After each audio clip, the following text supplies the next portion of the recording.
Hi everyone, Lisa Gifford here and Margo Rathbun. And today is December the 13th and you know what we are doing today. We are showing you the project that you have received in the Martelli Advent Calendar box on December the 13th. So today it was all about gift bags and it was created by me.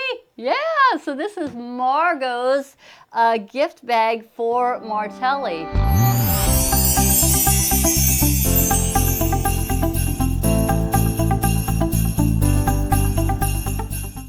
My little bag is a simple little bag, and it can be made big, it can be made small, and I got them in different sizes. Look, here's a little one. Here's a little one that we made, a little bag, Here's little bag. Here's a long one. Here's a long one. And I mean, you can put a bottle of wine in this bag. You can put a bottle of beautiful olive oil in this bag if you're going to gift. You can put candies in this bag. I didn't want to wrap it. Too cheap to buy paper, so. And we quilters, we have all kinds of fabric, right? I have all sorts of So fabric. you can customize the fabrics into whatever holiday or season or birthday that you're doing. Yep. And so this one here is all about Christmas. So you've received a real pretty Christmas fabric that's in there. And you would have received about a half a yard of fabric to make the bag that we're going to be doing. You would have received about a yard of ribbon. I think, and then of course you received the Martelli gift bag template. And take a note to the different markings that's on here. We've got a fold line, a cut line, and a cut line. So it's going to make it really simple because it's going to take out the guesswork on when you get your fabric folded and where you're going to do your cutting to make the size of bag that we're doing here.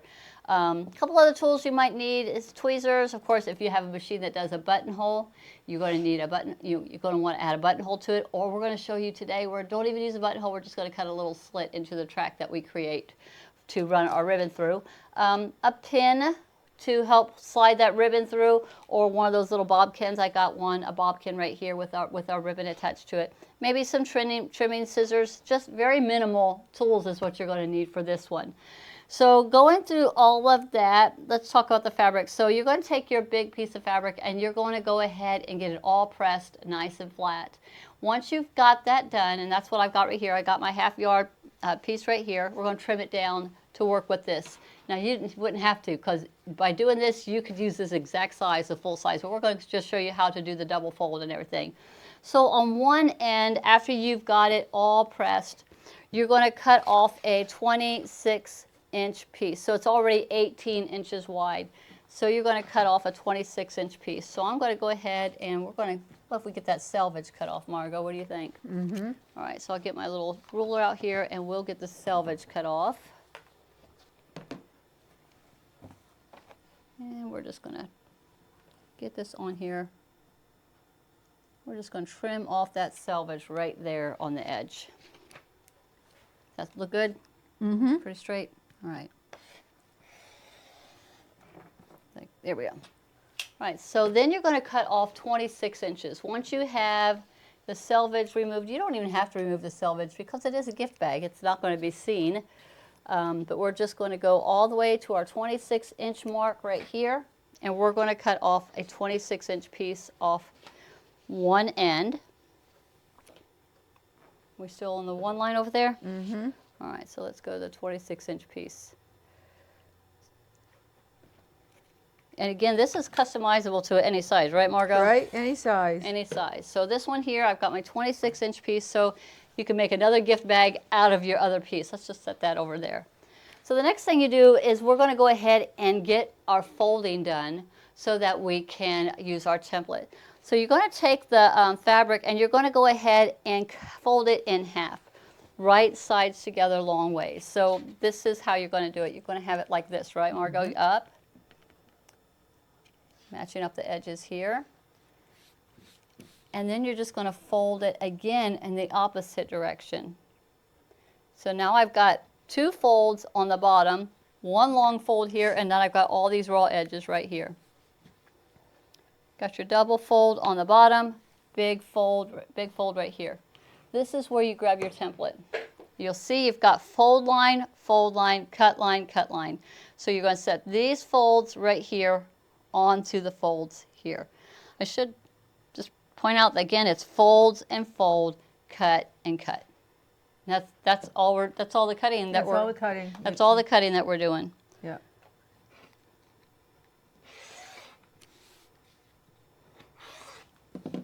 There you go. There you go. All done with that.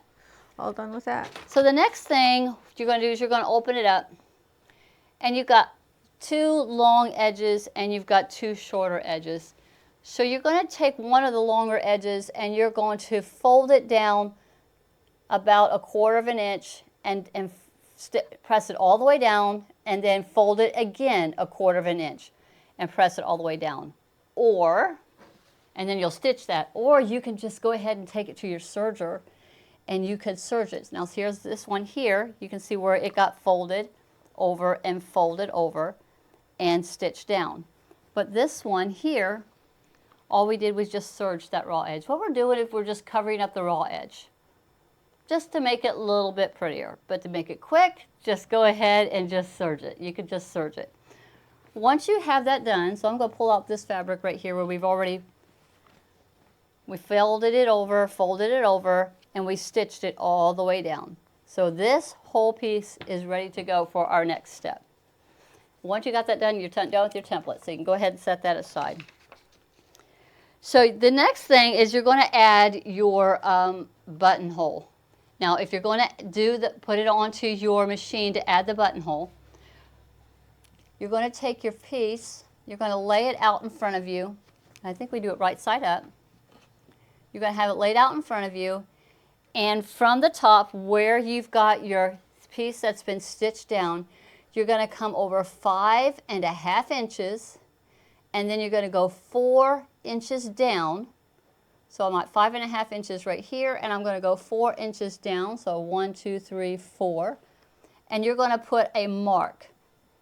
So let's see if I can find that place right here. And we're going to mark it. You can mark with a pencil, or you can mark it with a pen. I'm going to come over 5 inches, and then I'm going to come over 4 inches down. 1, 2, 3, 4. So my little mark is right there. So let me get my little pencil to do that. I had a pencil here. I don't know where it went. It walked away. 5.5 inches, and then 1, 2, 3, 4, and you're going to mark it. Because that's where your pencil, that right here, is where you're going to put your buttonhole. Is going to be in that spot.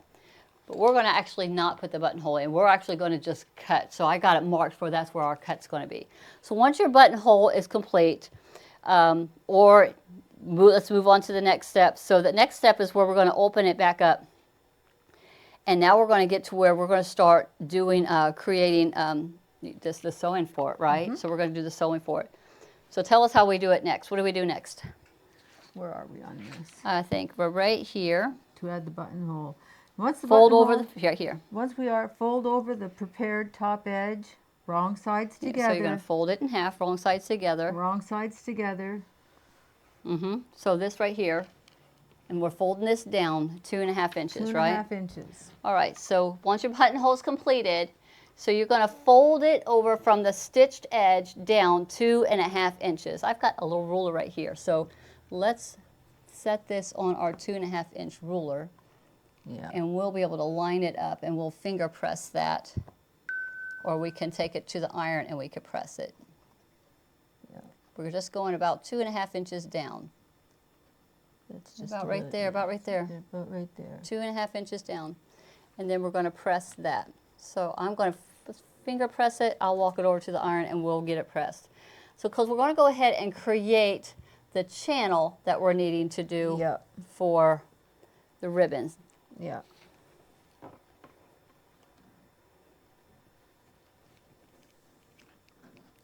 So this is just pressing it. Yeah, we got to press that because that seam is important. Now, we don't sew it or do anything with it, so she's going to get that pressed. So once we press that, then we're going to open it back up, then we're going to fold it in half and sew our edges. The whole purpose of this is so that we have that edge already on there for it.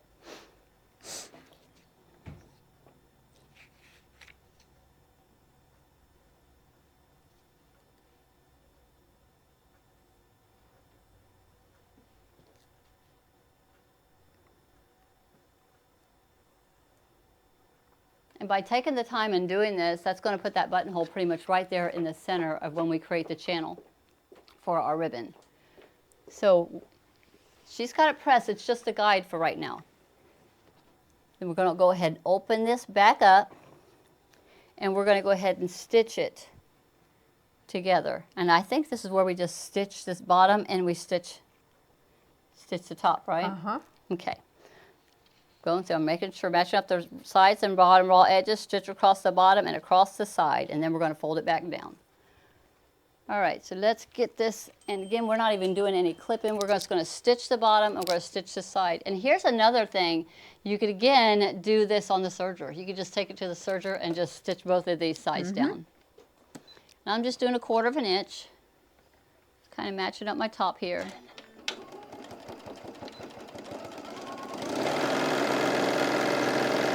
And I've done some where I serged it because it encased all of these seams too, so it didn't have any raw edges showing.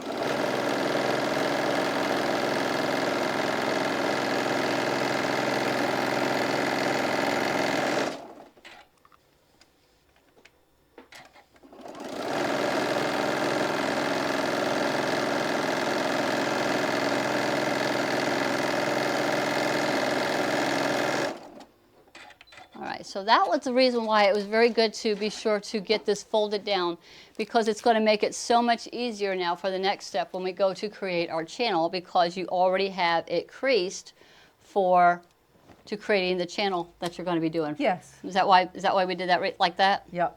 So now All right. you know where to put that. Yep. So the next thing that you're going to do is now you're just going to sew 2 more stitch lines. So you're going to go 1 inch down from the fold, and you're going to stitch all the way around, and then you're going to go 2 inches down from the fold and stitch all the way around. When you do that, that place where the buttonhole, where you had marked for the buttonhole, is going to be right in the middle of those 2 stitches that you had done. Trying to find it right there. Right. So here it is, right here. So I'm coming 1 inch down here and 1 inch and another inch down here, and it's going to be in there. So I will be able to just cut that little hole since we didn't. And we just have to cut that little hole. Little hole. Yeah. All right, so let me get this. You want me to go ahead and stitch this? You want me to do it? Yeah. All right, so I'm going to stitch Yep. all the way around. So Yep. this is done. The reason why you're doing this after you have folded it down, because if you was to stitch it first, before you had your sides done, you would be closing in that place where you need that channel. Yeah, for it to go through. You wouldn't have that channel to put your ribbon or your string through. Yep. So I'm going to find my edge here, and I am going to I'm just going to follow the lines that's on my machine. I'm putting my needle to center, and I am going to just start at the seam, and we're just going to stitch at 1 inch, and then we're going to come in again, go back down and stitch again at the 2 inches. Now, we put the buttonhole out here because I put a buttonhole in my bag when I make them, because I think it makes it look just a little bit more professional, if you will. And it's so easy on the M7 to use the buttonhole. But again, if you are making a ton of them, you know, you can just put a little, you put a little snip in it. It's so easy to just clip it. It's just so easy to just clip it. So I'm just following the markings on my machine, and I put my needle to center, and I'm just doing the 1 inch all the way around. I did increase my stitch length by just a little bit. And we're just sewing all the way around. And by bringing it down an inch, it's going to create a cute little ruffle on top. Yep. It makes that cute little ruffle. And sometimes if I'm making a bigger bag, you can make this bigger. You can make your channel bigger. You can, instead of doing 2.5 inches, you can make it a little bit bigger if you want. If you're making a longer bag, you can make this longer so that your channel is bigger, so that your ruffle is bigger. You can do that as well. Or bigger ribbon, cord. Put a bigger ribbon in it, yes. Mm-hmm. Almost got it done.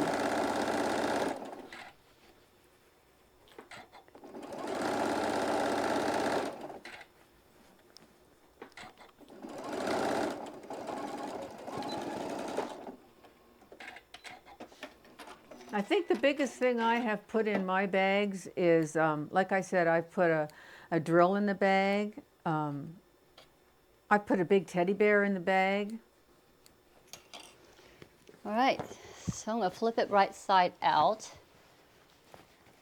So you can see. See, now when we were making these and coming up with and she was trying to, getting the design all written down on the paper because she'd been doing this for a while. The reason why we did that 5 inches and that 5.5 and that 4 inches down, so that you could have that mark, like I have it right here, is more centered onto the bag, halfway between this edge and the seam. I did one earlier, one of our very earliest ones, we actually had where the ribbon was done, like this one here. We have the buttonhole right there by the seam. And so you could have the buttonhole to be on the side of your bag, or you could have it where it's front and center on the bag, as this one right here. So this one is all done. So all we got to find, there's our mark right there. So you want to cut that for her. So she's going to go ahead and cut where it's marked, where we had marked it earlier at the 5.5 inches over and 4 inches down, and it puts it pretty much dead center of that little track that you create. Just going to put a little snip in there. You could use one of those seam rippers to put a little hole in it. You just got to get it big enough so that you can be able to feed your little bobbin or your safety pin through that's holding the ribbon. You getting it? Mm-hmm. Yeah, she's being very careful. And be very careful to only cut one side and not two. Yeah, you don't want to cut both sides. You just want to cut the one side. Now you could put on the other side another buttonhole on the opposite side if you wanted, and if you wanted to have a dual drawstring to it. All right, so I got this ready. You want to feed that through? I can if I can find the hole again. He's right there. You got it.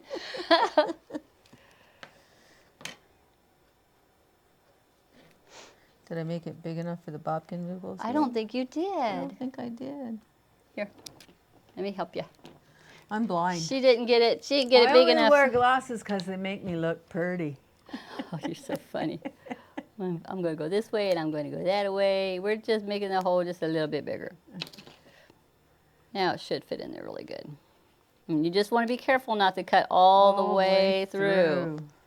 All right, there you go. There we go. Just feed it through. This would be a fun one that the kids or your grandkids might like to do. Yes, you can get your kids involved in making some of these bags. They'll enjoy it. Of course, not if you're making the bags for them. That'd be a little tricky.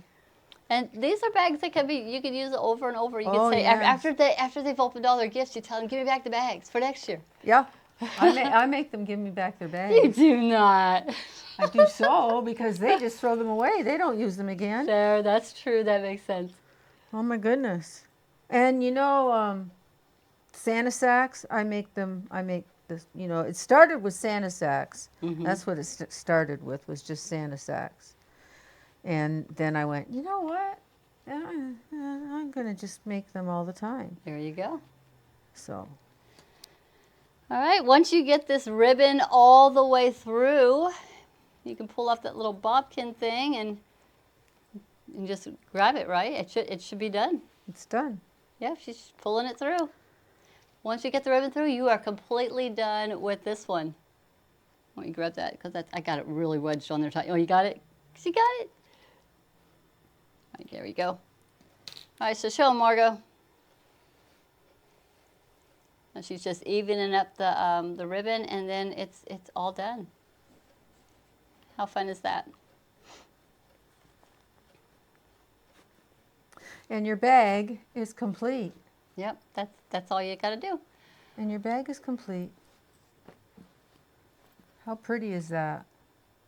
I didn't push out the edges or nothing, but I'm not quite sure how big this bag is. I guess we probably should measure this. So this bag measures about almost 30, from the bottom about 30 and a half, oh no, excuse me, 10 and a half, 11, 10 and a half, 10 and a half, 11 inches across. And from very top to bottom, I would say it's about 12 inches. So that's what the size of the bag is complete. Again, this one is very easy to be customizable for whatever size that you need to make bags. Yes. Just got to use a larger piece of fabric or Yeah. a smaller piece of fabric. Yeah. But it's just very cute to have this cute little ruffle up on top. I think it's just a fun bag, and if you should see how many I've made so far. We just really have been And having fun playing with it. You can adjust the length of what you want your ruffle to be. You can adjust.